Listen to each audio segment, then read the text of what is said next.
श्री रामचरितमानस श्लोक।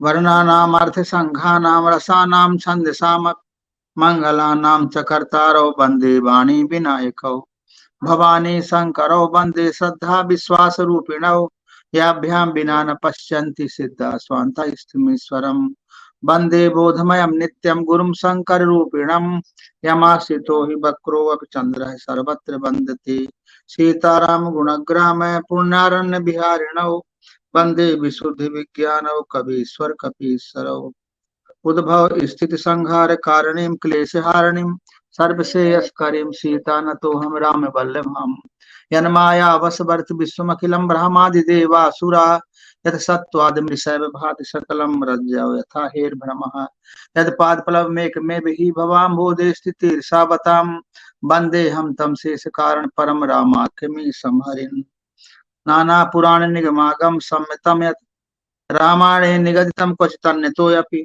स्वान्ता सुखाय तुलसी रघुनाथ गाथा भाषा निबंध मति मंजुल मातनोति जो सुमिरत सिद्धि होई गणनायक करिवर वदन करौ अनुग्रह सोई बुद्धि राशि शुभ गुण सदन मूक होई बाचाल पंगु चढ़ाई गिरिवर गहन जासु कृपा सुदयाल द्रवौ सकल कलिमल दहन नील सरोरुह श्याम तरुण अरुण बारिज नयन करौ सुमम उर्धाम सदा क्षीर सागर शयन कुंद इंदु समदेह उमा रमन करुणा अयन जाहि दीन पर नेह करौ कृपा मर्दन मयन बंदौ गुरुपद कंज कृपा सिंधु नर रूप हरि महामोह तम पुंज जासु बचन रवि कर निकर।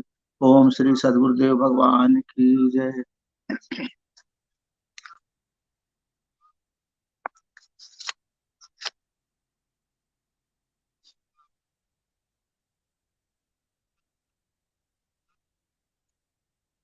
तो दोहा नंबर हम लोग पढ़ रहे हैं 82। यह है रामचरितमानस अयोध्या कांड। दोहा नंबर 82। पाई रजाय सुनाई सिरु रथ अति वेग बनाई गयऊ जहां बाहर नगर सीय सहित दो भाई। सुमंत जी राजा की आज्ञा पाकर सिर नवाकर और बहुत जल्दी रथ जुड़वाकर वहां गए जहां नगर के बाहर सीता जी सहित दोनों भाई थे। तब सुमंत निप वचन सुनाए कर विनती रथ राम चढ़ाए चढ़ी रथ सीय सहित दो भाई चले हृदय अभदहि सिरुनाई। तब वहां पहुंचकर सुमंत ने राजा के वचन श्री रामचंद्र जी को सुनाए और विनती करके उनको रथ पर चढ़ाया। सीता जी सहित दोनों भाई रथ पर चढ़कर हृदय में अयोध्या को सिर नवाकर चले। सीता जी सहित दोनों भाई रथ पर चढ़कर हृदय में अयोध्या को सिर नवाकर चले, यही लिखा है ना। तो दोनों भाई चढ़ गए रथ में, अयोध्या जी को सिर नवाए और चल दिए। चलत राम उलखि अवध अनाथा बिकल लोग सब लागे साथा कृपा सिंधु बहुविधि समुझावहि फिरहि प्रेम बस पुनि फिर आवहि। श्री रामचंद्र जी को जाते हुए और अयोध्या को अनाथ देख कर सब लोग व्याकुल होकर उनके साथ हो लिए। श्री रामचंद्र जी को जाते हुए अयोध्या को अनाथ हुए जब देखे लोग तो व्याकुल होकर के उनके साथ में सब हो लिए।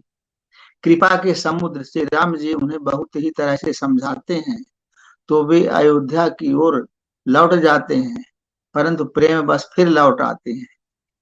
कुछ दूर तक जाते हैं फिर लौट आते।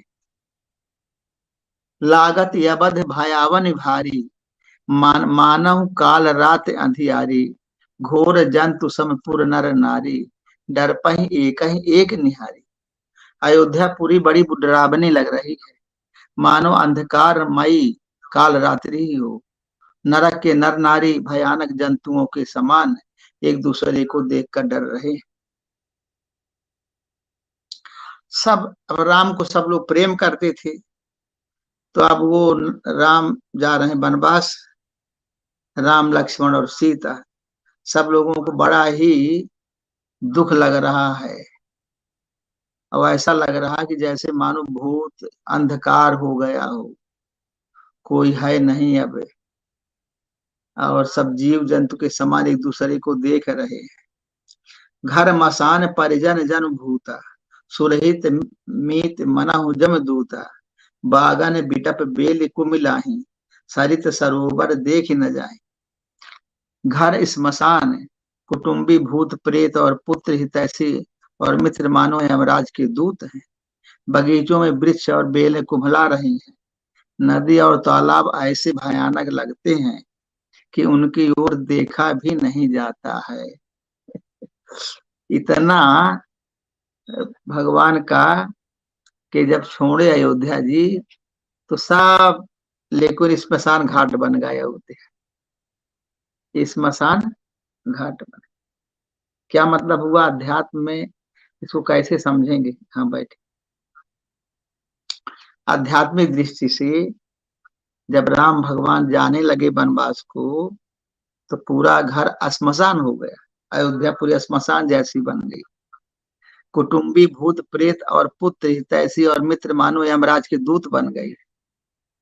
बगीचों में बेल वृक्ष और बेलें कुम्हला रही हैं, बेल और वृक्ष कुम्हला रहे हैं। नदी और तालाब ऐसे भयानक लगते हैं कि उनकी ओर देखा भी नहीं जाता है।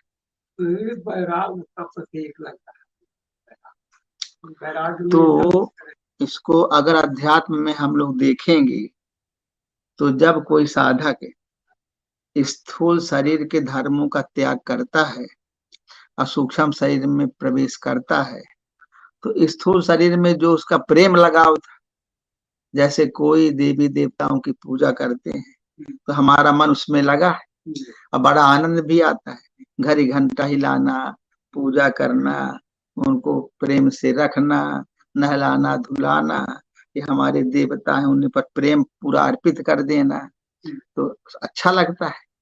लेकिन जब उनसे हमारी आस्था छूट जाती है और हम कहते हैं कुछ नहीं रखा, देवी देवता ये सब बाहर के तत्व है, अंदर परमात्मा तो अंदर है, सब देवी देवता तो अंदर हैं, उनको अंदर से ही भजन मानना चाहिए, अंदर उनका सम्मान करना चाहिए।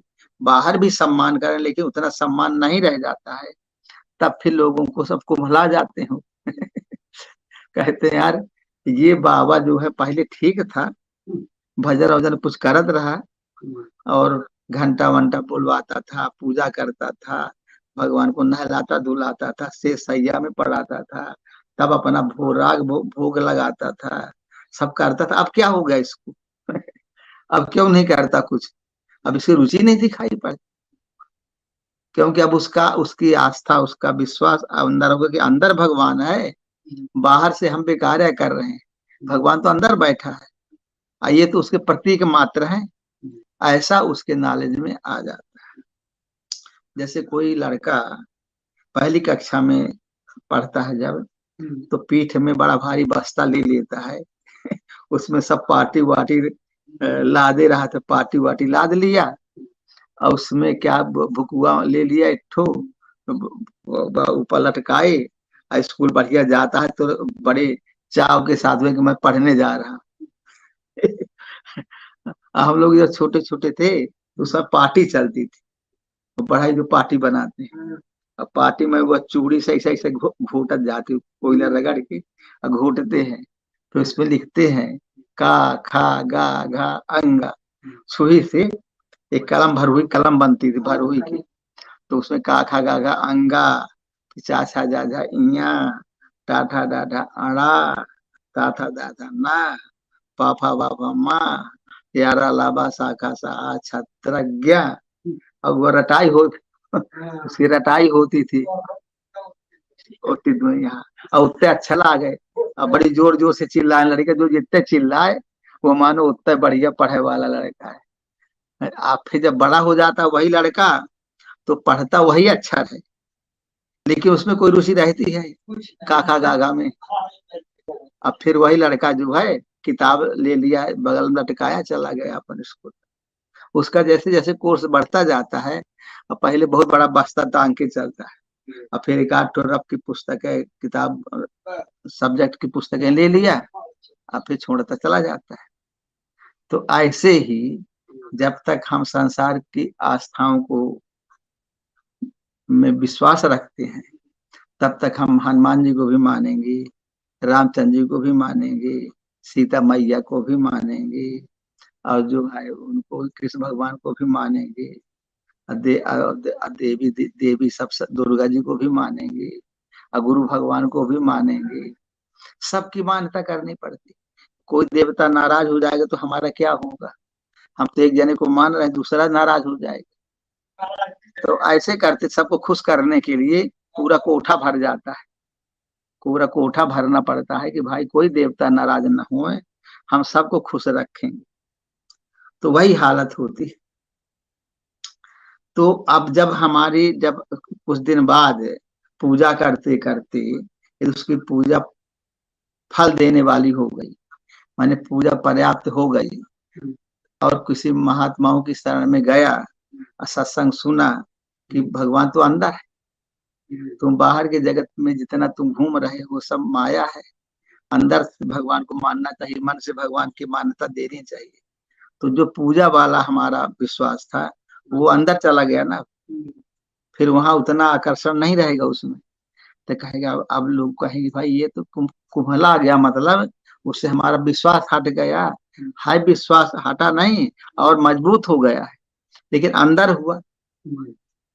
हम कहते हैं आप बाहर से प्रेम करें हमसे, ये भी एक प्रेम है, और आप हृदय से प्रेम करें वो भी प्रेम है, लेकिन बाहर के प्रेम में और हृदय के प्रेम में अंतर रहता है ना। जैसे हम लोग बाबा लोग रहते हैं धारकुंडी, तो हम लोगों का आपस में प्रेम भी है और कोई प्रेम भी नहीं। ये ऐसा प्रेम है कि किसी से कोई प्रेम नहीं है सब कोई भोजन बना, भोजन खा लिया, और स्वामी सत्संग सुन लिया, और वो अपने रास्ते गए, हम अपने रास्ते आए, और वो अपना उससे बोल रहा, उससे नहीं बोल रहा, वो उससे नहीं बोल रहा। फिर खाने के टाइम में, नाश्ते टाइम पहुंच गए, और रसोई घर वाले खिला दिए, और उनको भी भगवान से मतलब है, हमको भी भगवान से मतलब है। सब भगवान का भजन करते हैं, और सब भगवान ये भी, तो सब लोग क्या मानते हैं कि मैं भगवान की सेवा कर रहा हूँ, मैं कोई बाबा लोगों की सेवा नहीं कर रहा हूँ, भगवान की सेवा कर रहा हूँ, और सबके अंदर भगवान है इसलिए मैं सबकी सेवा कर रहा हूँ। ऐसा भाव रहता है उसे। ये नहीं रहता कि मैं किसी व्यक्ति की सेवा कर रहा हूँ, मैं सबके अंदर भगवान है, चाहे जो बाहर से आते हैं भक्त लोग उनके, चाहे आश्रम के महात्मा लोग, सब भगवान के रूप हैं। अब मैं भगवान की सेवा करूंगा तो मुझे भगवान रूपी फल मिलेगा। भगवान का प्रेम, रिश्ता का प्रेम, वहाँ रिश्ते का प्रेम। तो हम लोगों का जो आपसी संबंध है वो कुम्हला जाता है, उसमें वो उतनी वो मतलब नहीं रहता, उसमें इतना हमारा आसक्ति नहीं रहती कि हम कोई माने कि यार ये हमारा बहुत बड़ा साथी आए, ये हमारा बहुत बड़ा प्रेमी आए। ऐसा प्रेम अगर हम करते हैं तो दोष युक्त तो हो जाएगा कि हम क्यों प्रेम करते हैं। मनुष्य मनुष्य का बाबा लोगों का प्रेम नहीं होना चाहिए। हमारा संबंध है कहाँ से होना चाहिए? भगवान से। अब भगवान का रूप मान करके ही हम सबसे प्रेम करें, हम माइक प्रेम न करें, हम हम वासना युक्त प्रेम न करें, वासना युक्त प्रेम न करें, हम परमात्मा वाला प्रेम करें, भगवान वाला प्रेम करें, तो हमें फायदा होगा, हमारी साधना में प्रगति होगी। यदि हम माया वाला प्रेम करते हैं तो माया वाला प्रेम करें फिर बैर होगा। कोई मान लीजिए किसी बाबा की थाली धो दिया, मान लीजिए किसी बाबा ने किसी बाबा की थाली धो दिया, तब वो सोचेगा हाँ यार ये तो बहुत अच्छा है, उसकी प्रशंसा करेगा। कोई बाबा किसी के पैर पैर दबा दिए तो सोचेगा कि यार ये तो बहुत अच्छा आदमी है, ये तो हमारा पैर दबावत है। अब उसके बाद जब कोई कुछ बोलेगा तो लड़ाई करेगा कि हाँ इससे ना बोलना है।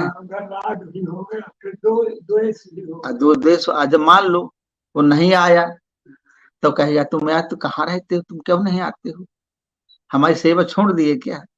तो द्वेष भी होगा। जहाँ राग है वहां द्वेष है। तो हम राग ना करेंगे तो द्वेष भी ना हो। जब हम अंदर राग नहीं रहेगा तब द्वेष भी ना रहेगा। जब इसलिए किसी से प्रेम ना करो, प्रेम ना करेंगे, हम आपस में प्रेम ना करें तो राग द्वेष नहीं हो, द्वेष भी ना होगा। और जब राग करेंगे, कोई किसी कपड़ा धो दिया मान लो बड़े प्रेम से कि चलो हम बहुत सेवा करेंगे तो कपड़ा धो दे, तब वो नहीं धो, कभी नहीं आया, मान लो बीमार हो गया, तो जब द्वेष हो जाएगा कि यार हमारा पहले सेवा करता था, अब देखो हमसे पता नहीं कहाँ रहता है। द्वेष होगा ना। तो हम राग, जब हमने राग किया तब द्वेष होगा। अब जिससे कोई मतलब नहीं है उसे द्वेष होता है, कोई दोष नहीं होता। और जिससे हम प्रेम करते उसी से द्वेष भी होता है। लड़ाई घर में होती है, बाहर वालों से लड़ाई नहीं होती।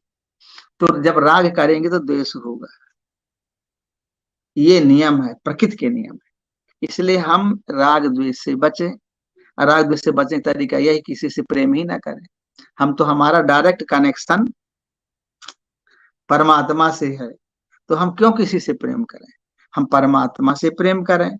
हम आप सब लोगों से प्रेम करें, लेकिन औपचारिक प्रेम होना चाहिए, विचारों का प्रेम होना चाहिए। लेकिन ऐसा नहीं कि अब उसके पीछे हम वो हो जाए कि हमारा बहुत बढ़िया सेवक है, बड़ा वो ये हो गया वो हो गया, अब क्या करूं, अब नहीं है तो मेरा सब काम बिगड़ गया, रोवे लगे। रोने लगे कि सब बिगड़ गया, अब क्या होगा। ये लाइन ये नहीं कहती। ये लाइन ये कहती है कि सब में समान भाव से सबको मानिए, किसी से राग द्वेष नहीं करना चाहिए, सांसारिक भावना है ये। तो हाँ, तो इसलिए इसका अभ्यास करना पड़ता है। इसका अभ्यास करना पड़ता है कि हम किसी से भी राग द्वेष ना करें। किसी, पहले स्वामी समझाया कर देते हम लोगों को, किसी से प्रेम ना करो, तुम लोग आपस में किसी से कोई मतलब ना रखो, औपचारिक मतलब होना चाहिए, क्योंकि हम लोग सब एक साथ रहते हैं। तो आपस में ऐसे काम ना करें कि जिससे राग द्वेष पैदा हो, ऐसे काम ना करें। कोई किसी को प्यास लगी है, अब वो पानी नहीं ले सकता है, उसको पानी देने में कोई हर्ज नहीं, हमने सेवा कर दिया। कोई बीमार है, उसके हमने मदद कर दिया, तो कोई दोषपूर्ण नहीं होगा। यानी कि हमने बंधानी बना लिया कि हम तुम्हारी जिंदगी भर सेवा करेंगे, नहीं। हमने आवश्यकता है कर दिया, कर दिया, हमने आवश्यकता पर कर दिया। पर ऐसा नहीं कि जिंदगी भर तुम्हारे पिट्ठू पिट्ठू बन गए। नहीं, हम भगवान को प्राप्त करने के लिए आए हैं। अब भगवान का रूप मान करके हम सबकी सेवा करें, वो ये उचित मार्ग है। तो जब भगवान राम जाने लगे, मतलब वन को, तब घर श्मशान हो गया। कुटुंबी भूत प्रेत और पुत्र हितैषी और मित्र मानो यमराज के दूत जैसे लगने लगे। बाहर के व्यवहार जो है ना, कटु लगने लगते हैं। भूत का मतलब कटु जैसे, कि भाई क्या ये वासना वासना की बात करते हैं, क्या तुम मोर साथी आए यार, अब तुम तो ही मगर को कहा बोला तो माने मैं देख ली हूँ। अगर मानो को तो ही आंखें दिखाई, मन मैं आंखें निकाल नहीं होता, निशा खातिर रही है। आदमी कहता है ना कि अगर कोई को बोली तो मैं आंखों का आंखें निकाल लिया। ऐसा आदमी बोलता है जब राग होता है, कहते हैं हाँ। तो आदमी ये भाषा नहीं, ये गलत भाषा है, अब वासना नहीं होनी चाहिए। तो वो यही बात इसमें इस प्रकार से कही गई है। अयोध्या सोनी हो गई। अब हमारा ना किसी से राग है ना द्वेष है, तो कट तो लगेगा ही। जब राग द्वेष नहीं रहेगा किसी से, तो अकेलापन महसूस होता है। अब बगीचों में वृक्ष और बेलें कुम्भला गई, मन की सब इच्छाएं जो है वो उनकी मृत्यु हो जाती। हाँ, और नदी तालाब ऐसे भयानक लगते हैं कि उनकी ओर देखा नहीं जाता। सब जगह एक प्रकार से जो माया का जो फूल फूला था कुम्भला गया। जो माया आई, माया का जो फूल फूला वो कुम्भला गया। अब तो बुरा लगता है जब हमारी वासनाएं, हमारे विचार, हाँ भाई, हमारी वासनाएं हमारे विचार वो हो जाते हैं, अंतःकरण की ओर प्रवेश कर जाते हैं। बाहरी जगत को छोड़ के अंदर प्रवेश कर जाते हैं तो बड़ी दुर्गति होती। सब ओर से अपने को निगेटिव निगेटिव सब दिखाई पड़ने लगता, भयावह लगता है। हाँ, कोई आएगा तो क्यों आ गया हमारे पास भाई, क्या मतलब है आने का, क्योंकि उसको मतलब नहीं। तो आदमी से आने से भी उसको अच्छा नहीं लगता, किसी से प्रेम करना नहीं चाहता, किसी से लगाव कोई अटैचमेंट है नहीं, तो उसको भयानक भयानक लगता है। ये मतलब है। और जो बढ़िया व्यवहार करे, आओ भाई थोड़ा सुपारी तमाकू खा लो, थोड़ा चाय पी लो, तो रमणीकता रहती है। तो बाहरी जगत का व्यवहार ऐसा ही रहता है। इसलिए कहते हैं कि जब भगवान राम गए वन को तो सब श्मशान। अब वन को मान जाने का मतलब ये हुआ कि जब हमारा मन, हमारी आत्मा अनासक्त भाव को प्राप्त हुई, अनासक्त विचारों को उसने ग्रहण किया, असंसक्ति असंसक्त विचार जब आए, तब बाहर का जो जगत है वो मुरझाने लगे। मैं देवी देवता की जिसकी पूजा करते थे, कोठा भरे थे, अब कोई प्रेम नहीं रह गया। अब सोचते हैं पूजा तो करते थे, अब क्या हो गया, हमको मन नहीं लगता हमारा। लगता है भगवान अंदर है क्या। अब कहते महात्मा लोग कहते हैं भगवान अंदर है, अब हमारा मन नहीं लगता बाहर, अब क्या करूं। अब देवी देवता आपका कहाँ बहा दे, गंगा जी में जमुना जी में कहाँ ले जाए इनको, इनकी भी मान्यताएं खत्म हो गई मेरे दिल दिमाग से। तो ऐसी भावना पैदा हो जाती है। पर वो प्रेम कम नहीं हुआ, प्रेम अंतर्निहित हो, अंदर चला गया वो प्रेम, अंदर समा गया। गुरु ऐसा मारो बाण कठिन कर का, कठिन अब करक गया अंदर जाके, अपने अंदर समा गया वो बाण। ये कहानी है। अब उसको हम लोग दूसरे रूप में उस प्रकार से समझते हैं।